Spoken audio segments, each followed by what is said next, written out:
រឿងរ៉ាវនេះបានកើតឡើងកាលពីជាង10ឆ្នាំមុនគឺនៅក្នុងអំឡុងឆ្នាំ2010នៅភូមិថ្នោតឃុំទួលសាឡា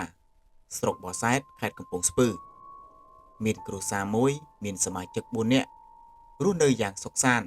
តែអ្វីបានផ្លាស់ប្ដូរនៅពេលដែលកូនរបស់គាត់បានចាក់ចែងទៅធ្វើការនៅភ្នំពេញទុកឲ្យស្ត្រីចំណាស់ម្នាក់ឈ្មោះយាយខេងរស់នៅតែម្នាក់ឯង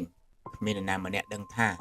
មានរឿងអ្វីកើតឡើងចំពោះគាត់ឡើយ ប៉ុន្តែនៅថ្ងៃមួយយីខេងមានអាការៈប្រែប្រួលយ៉ាងចម្លែកគាត់បានដើរទៅគ្រប់ផ្ទះនៅក្នុងភូមិហើយនិយាយលាគេលាឯងគាត់បានដើរមកដល់ផ្ទះរបស់ខ្ញុំហើយនិយាយប្រាប់ម៉ែខ្ញុំទាំងទឹកមុខញញឹមស្រស់ស្រាយថានាងអើយនាងមិញលាហើយបើល្ងាចនេះឯងលឺសូរសំឡេងឃោសនាស័ព្ទនៅខាងជើងភូមិនោះគឺជាបុណ្យសពរបស់មីងហើយកុំភ្លេចទៅចូលរួមផងណាម៉ែរបស់ខ្ញុំឆ្ងល់ណាស់ព្រោះឃើញគាត់នៅរឹងមាំល្អសើចសប្បាយ ហេតុអ្វីនិយាយពីរឿងស្លាប់អញ្ចឹងម៉ែគិតថាគាត់និយាយលេងឬចង់ដាស់តឿនរឿងលុយដែលម៉ែខ្ញុំជំពាក់គាត់ហើយប៉ុន្តែពាក្យសម្ដីនោះមិនមែនជារឿងលេងសើចទេត្រឹមតែប្រហែលម៉ោងក្រោយមកវេលាម៉ោងប្រហែលជា6ល្ងាចសម្លេងមេក្រូពិតជាបានបន្លឺឡើងមែននោះគឺជាដំណឹងមរណភាពរបស់យាយខេងគាត់បានចងកសម្រាប់ខ្លួននៅលើដើមស្វាយនៅក្នុងព្រៃមួយកន្លែងដែលអ្នកស្រុកហៅថាព្រៃច្រាំងបាក់ស្ថិតនៅក្នុងភូមិស្រែក្លេដែលជាកន្លែងស្ងាត់ជ្រងំដ៏គួរឲ្យខ្លាចអ្នកភូមិទាំងអស់មានការភ័យរន្ធត់ជាខ្លាំង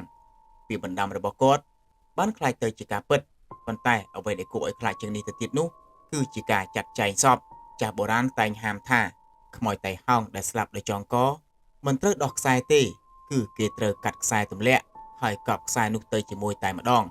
តែគ្រួសាររបស់គាត់ដោយក្តីអាឡោះអាល័យពេកបានសម្រេចចិត្តស្រាយសពទម្លាក់ហើយសែងយកទៅធ្វើបុណ្យនៅឯផ្ទះ ពួកគេថែមទាំងតុបតែងខ្លួនលាបក្រែមម្សៅនិងស្លៀកសម្លៀកបំពាក់ស្អាតឲ្យសពផងព្រោះកាលនៅរស់យាយខេងចូលចិត្តតែងខ្លួនណាស់ពួកគេមិនដឹងទេថា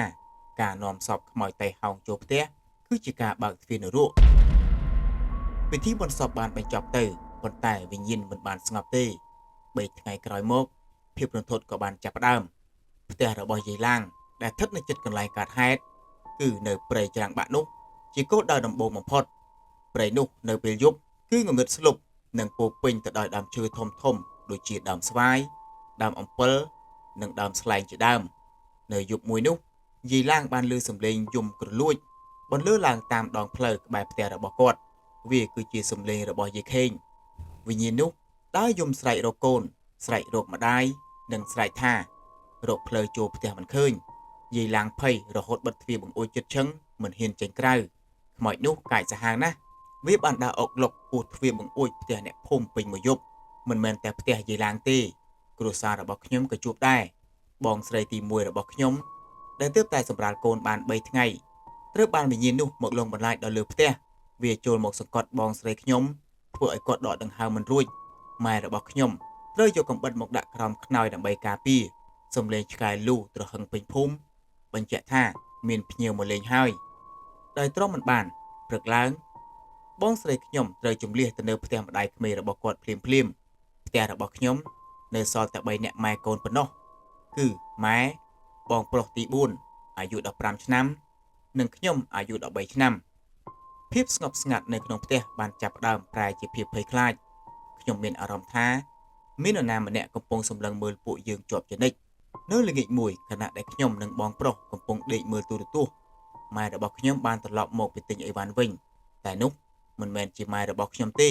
គាត់ដើរឡើងមកលើផ្ទះដោយទឹកមុខកាចសាហាវភ្នែកឡើងក្រហមឆ្អិនឆ្អៅគាត់ដើរតម្រង់មករកបងប្រុសរបស់ខ្ញុំហើយរុញក្បាលបងខ្ញុំមួយទំហឹងម៉ែកើតអីម៉ែមិនស្គាល់កូនទេឬម៉ែខ្ញុំបានស្រែកគំហកថាអញមិនមែនម៉ែហងទេវើយអញគឺយាយខេងហៅមេអុកមកជួបអញ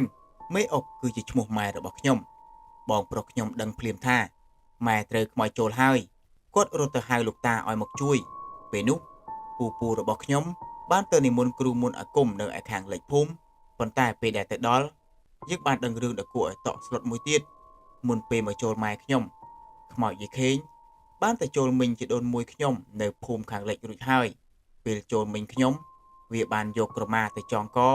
នៅលើធ្នឹមផ្ទះហើយខ្ទប់ទ្វារពីខាងក្នុងតែសំណាងល្អប្តីគាត់ជួយទាន់ឥឡូវនេះវាបានមកដល់ផ្ទះខ្ញុំហើយ ម៉ែរបស់ខ្ញុំដែលត្រូវខ្មោចចូល មានកម្លាំងខ្លាំងដូចដំរីសាមនុស្សប្រុស4-5នាក់ចាប់គាត់សឹងមិនជាប់គាត់ស្រែកជេរនិងព្យាយាមយកដៃច្របាច់កខ្លួនឯងគាត់ស្រែកប្រាប់ថាអញនឹងយកនាងអុកនេះទៅចងកជាមួយអញនៅដើមអំពិលនៅទីនោះមានគ្នាច្រើនណាស់មានព្រាយចងកដល់ទៅ10នាក់ឯណោះកំពុងតែរងចាំគ្រូមុនអាគមបានមកដល់គាត់បានសូត្រមន្តនិងយកធូបមួយដៃធំដែលកំពុងតែឆេះមកដុតតាមដៃជើងរបស់ម៉ែខ្ញុំស្រែកយំយ៉ាងគ្រលួចដោយសេចក្តីឈឺចាប់ទាំងមនុស្សទាំងខ្មោចសំឡេងស្រែករបស់គាត់លាយឡំជាមួយនឹងសំឡេងឆ្កែលូពេញភូមិបង្កើតបានជាបរិយាកាសដ៏គួរឲ្យព្រឺក្បាលពូរបស់ខ្ញុំម្នាក់បានជ្រុលមាត់និយាយថា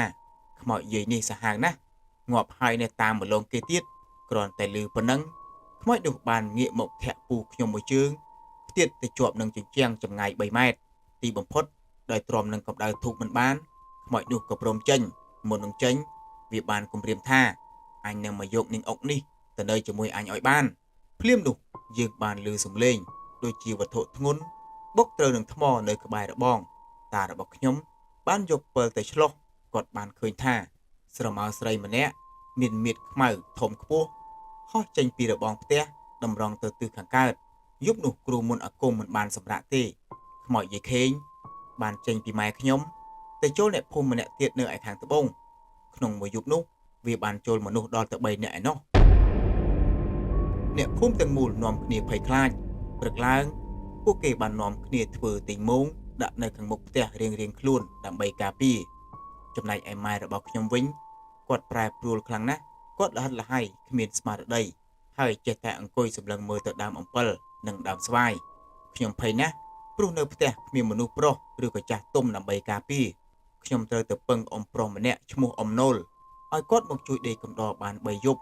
រាល់ល្ងាចឲ្យទៅដល់ម៉ោង6គឺស្ងាត់ឈឹងគ្មាននរណាម្នាក់ហ៊ានដើរចេញពីផ្ទះទេសូម្បីតែប្រហោងជញ្ជាំងក៏ត្រូវយកក្រណាត់មកញុកចិត្តព្រោះខ្លាចឃើញអ្វីម្យ៉ាងអ្នកខ្វៀលគោនិងអ្នករកត្រីនៅតំបន់ព្រៃច្រាំងបាក់នោះតែតែឃើញខ្មោចស្ត្រីនោះបង្ហាញខ្លួនជារឿយ2ឆ្នាំក្រោយមកវានៅតែមិនឈប់វាបានទៅចូលមីងរបស់ខ្ញុំម្នាក់ទៀតដែលកំពុងតែមានផ្ទៃពោះវាព្យាយាមនាំគាត់ទៅចងកទាំងដែលគាត់ចិត្តសម្រាលកូនបន្ទាប់មកវាទៅចូលក្មេងស្រីក្រមុំនៅភូមិត្រពាំងកក់ទៀតដោយសារតែខ្មោចនេះកាចសាហាវពេកនិងមិនព្រមទៅចាប់ជាតិគ្រូមុនអាគមបានសម្រេចចិត្តប្រើវិធីចុងក្រោយគាត់បានចាប់វិញ្ញាណនោះដាក់ចូលទៅក្នុងក្អមធ្វើពិធីសាក់មុនអាគមហើយយកទៅកប់ដីដើម្បីកុំឲ្យវាចេញមកធ្វើបាបគេទៀតអស់រយៈពេល15ឆ្នាំកន្លងផុតទៅទោះបីជាពេលនេះខ្ញុំធំពេញវ័យហើយក៏ដោយក៏អនុស្សាវរីយ៍ដ៏សែនរន្ធត់នោះនៅតែដក់ជាប់ក្នុងចិត្តរបស់ខ្ញុំជានិច្ចព្រៃច្រាំងបាក់នោះបានคล้ายទៅជាព្រៃដែលគេបោះបង់ចោលគ្មាននរណាម្នាក់ហ៊ានទៅរស់នៅទីនោះទេវាคล้ายទៅជាកន្លែងដែលគេយកសំណែនទៅដាក់ឲ្យខ្មោចអនាថារឿងនេះគឺជាមេរៀនមួយបើសិនជាមានសាច់ញាតិស្លាប់តៃហោងឬក៏ចងកសូមកុំយកសពចូលផ្ទះឲ្យសោះចូលធ្វើបុណ្យនៅកន្លែងកើតហេតុហើយបញ្ជូនគាត់ឲ្យទៅបានសុខចុះកុំឲ្យដោយករណីយាយខេងដែលក្តីស្រឡាញ់คล้ายទៅជាការបើកផ្លូវឲ្យវិញ្ញាណខ្មោចមកបំផ្លាញសេចក្តីសុខរបស់គ្រួសារនេះគឺជាសាច់រឿងពិតរបស់ប្រិយមិត្តម្នាក់មានឈ្មោះថាស្រីពៅបើសិនជាបងប្អូនមានរឿងពិតដែលខ្លួនបានជួបប្រទះឬក៏ស្ដាប់ឮពីចាស់ៗសូមសរសេរផ្ញើមកខ្ញុំតាមរយៈ Page ភូមិនិទាន